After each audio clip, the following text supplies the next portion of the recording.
Қазақта мынандай бір жақсы сөз бар екен. Пайғамбардай жігіт бар, мінерге есегі жоқ. Есектей жігіттер бар, малының есебі жоқ дейді. Қазір біздің қоғамға не жетіспей жатыр? Біздің қоғамға көп нәрсе жетіспейді қазір. Біздің үлкен дертімізге айналған. Неге жігіттерде есек жоқ, есектерде малдың есебі көп? Оның себебі бүкіл жаппай ұлтымыздың қорқақтық дерті мен немқұрайлылық дертіне шалдығу. Бізге қазір бәрібір. Біздің үйімізге, өзіміздің жаман бір бөлмелі, екі бөлмелі үйімізге жау келмейінше бізге бәрібір. Көрші квартираға келсе де қыңқ етпейміз біз. Сондай дәрежедегі немқұрайлымыз. Біздің қорқақтығымыздың шегі айдалада киіз үйдің ішінде отырып,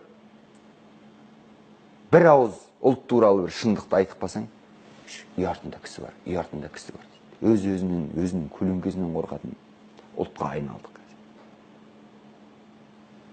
Соның кесірінен барлық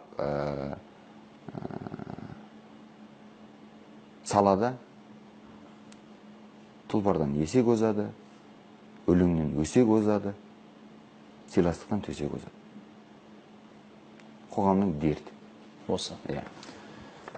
Сіздің пікіріңіз. Негізімен саясатпен айналысқым келеді, бірақ сайқал саясатпен емес депсіз. Жалпы қай заманда осы бір саясаттың саф, бір таза болған кезін айта аласыз ба? Біз қазір бір ауданның әкіміне барып, адам құсап, сол елдің мұңын мұқтажын айта алмайсың. Айталған жағдайдың өзінде қыстырмайды ол сені. Міне біздің сайқал саясаттың жеткен жері. Біздің халықты, қарапайым адамдарды, адамдығын былай ғой, мал құрлы санамайтын дәрежеге жетті. 4-5 адамды көшеде мажып өлтірген адамдар ертесі күні аман есен көшеде жүре береді. Бұл жүйеге бағынбасаң, сені ол ортада жұмыс істетпейді. Әйтпесе біздің қоғамға пайдамыз болмаса, зиянымыз жоқ. Біз ол үшін ешкімнен ақша, не болмаса қызмет сұрап отырған жоқпыз. Сондықтан бұл ретте қазір көп ойланатын нәрсе, ең болмаса бізге мүмкіншілік берсінші, айтатын. Біз ол үшін жүлдесін де бермей ақ қойсын. Рахмет, бұйырғанын алдық, тәуба, шүкір. Енді біздің осы халықтың пайдасына келетін бір екі ой айтып кетуге мүмкіншілік берсе болды бізге. Басқа ештеңе сұрап отырған жоқ.